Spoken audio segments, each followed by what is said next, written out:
عايز اقول لك ان الصين هي من اصعب البلاد اللي ممكن تسافرها، فانا هقول لك كل المعلومات اللي انت محتاج تعرفها بالتفصيل، سواء انت مسافر سياحه او بيزنس، عشان تخلي رحلتك بسيطه وسهله وممتعه. فيلا بينا نبتدي الفيديو.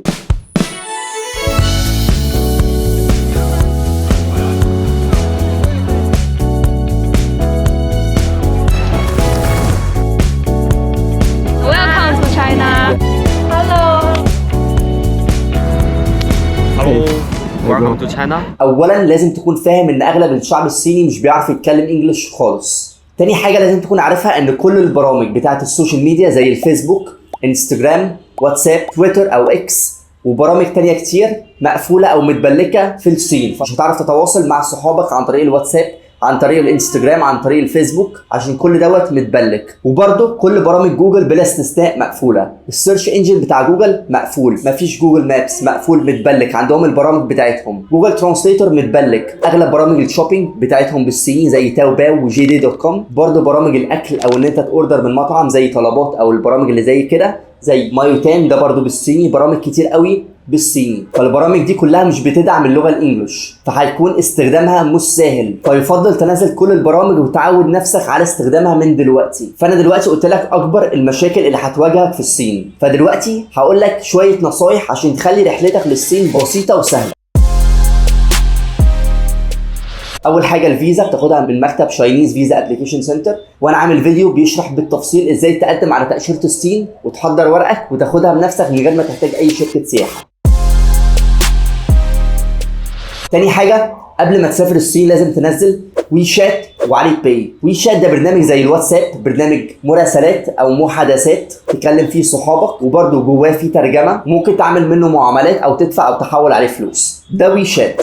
نيجي بقى لعلي باي. علي باي ده برنامج مختص بالدفع. عايز تأجر عجلة من علي باي، عايز تدفع فلوس او تحول فلوس لحد من علي باي، عايز تأجر تاكسي، تحاسب تاكسي من علي باي. كل حاجة حرفيا في الدفع في الصين ممكن تعملها من علي باي، وكل المعاملات اللي على علي باي بتتم عن طريق QR كود. بتعمل سكان للكيو ار كود، بتدفع الفلوس، او حد بيعمل سكان للكيو ار كود بتاعك على محفظتك على علي باي وبيسحب منك فلوس. عايز اقول لك ان في الصين حرفيا البلد كلها كاشلس. ناس كتير قوي بتنزل من غير المحفظه بتاعتها. انا كنت في الصين لمده 30 يوم ما كنتش بنزل بالمحفظه نهائي، كان كل اعتمادي على التليفون وعلى علي باي. وعايز اقول لك برضو بمناسبه علي باي، عايز اقول لك ان في ملايين العجل في كل حته في الصين، تقدر بكل سهوله عن طريق علي باي ان انت تعمل سكان للكيو ار كود اللي موجود على العجله بتتفتح لك، بتعيش حياتك، بعد لما بتخلص بتعمل سكان برضو للكيو ار كود، العجله بيتعمل لها لوك. كل دوت من عن طريق علي باي. كل حاجه حرفيا في الصين عن طريق علي باي وعن طريق ويشات. ثالث حاجه احنا قلنا كل برامج جوجل مقفوله وكل برامج السوشيال ميديا مقفوله، فايه الحل؟ لازم في بي ان.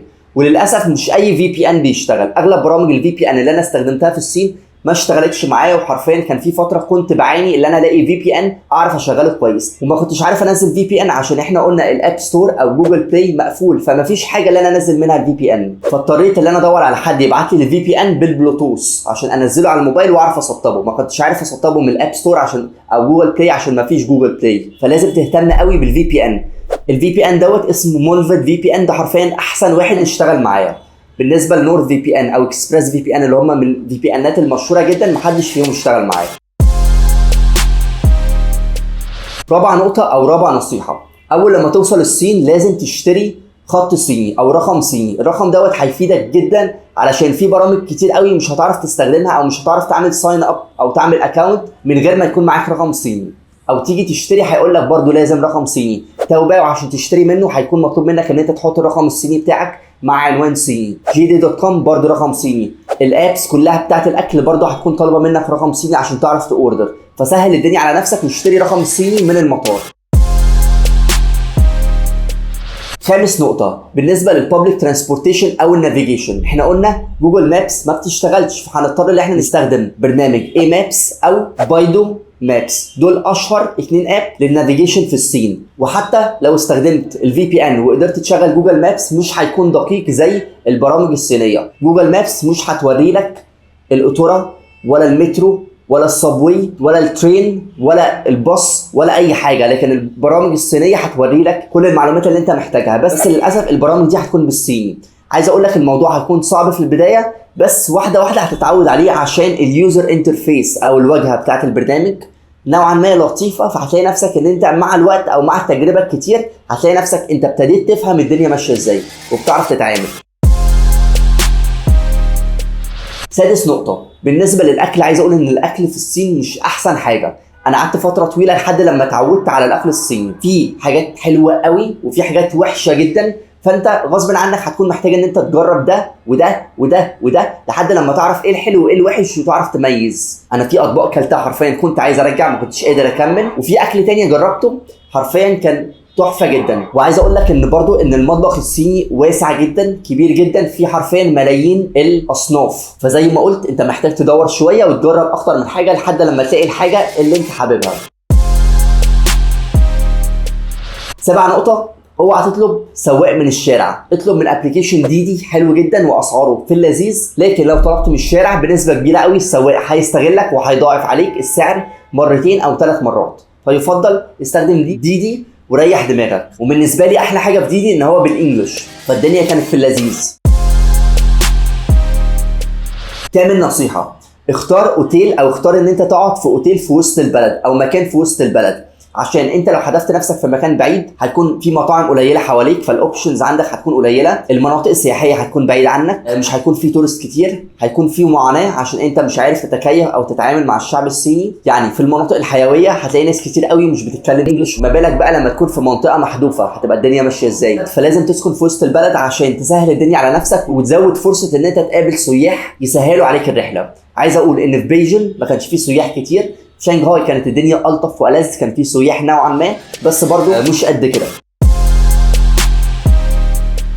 9 نقطة بالنسبة للشوبينج، عايز اقول لك ان الاسعار في الصين حلوة جدا، بس انت لو ما عندكش خبرة البياع هيزود او يضاعف عليك السعر، فلازم دايما تفاصل. وبرضو ادخل على المواقع زي تاوباو او JD.com اللي هي المواقع الصينية، شوف سعر الحاجة كام وقيمها، وطبعا حاول تنزل عن السعر الاونلاين. ده بالنسبة للفيزيكال شوبينج. بالنسبه للاونلاين شوبينج، اشهر موقعين في الصين اللي هم زي امازون هو تاوباو وJD.com. تاوباو ده للاسف بالصيني فقط، العنوان برضو بالصيني، فاستخدامه مش هيكون سهل قوي. لو عايز تشتري اي حاجه من عليه يفضل ان انت تشوف حد صيني بيتكلم انجلش او حد سايح فهمان او عنده خبره يساعدك في الموضوع دوت.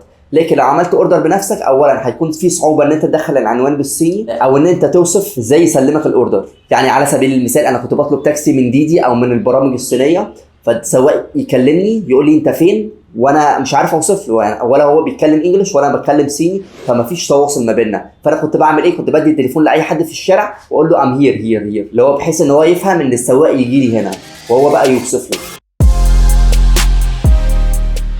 10 حاجه واخر حاجه، عايز اقول لك ان النايت لايف في الصين حلوه جدا. لو انت في بيجن هتروح مكان اسمه سانلتا، لو انت في شنغهاي مش مجمع بالظبط بس في اماكن او في نايت لايف حلوه جدا، وفي سياح كتير قوي في شنغهاي على عكس بيجن. زي ما قلت لك الصين بلد جميله جدا بس لازم لها تحضير، عشان لو ما عملتش تحضير هتواجه مشاكل كتير. الصين بلد مش سهله. اخيرا عايز اقول لك ان انا عامل 6 فلوجات فيهم كل حاجه انا عملتها في الصين لمده 30 يوم من اول ما وصلت الصين لحد لما مشيت. هتتعلم كتير قوي لو انت شفت الفيديوهات ديت، هتشوف كل المشاكل اللي انا عملتها او الغلطات اللي انا عملتها بحيث ان انت تحاول تتجنبها. الصين بلد جميله بس لازم تحضير.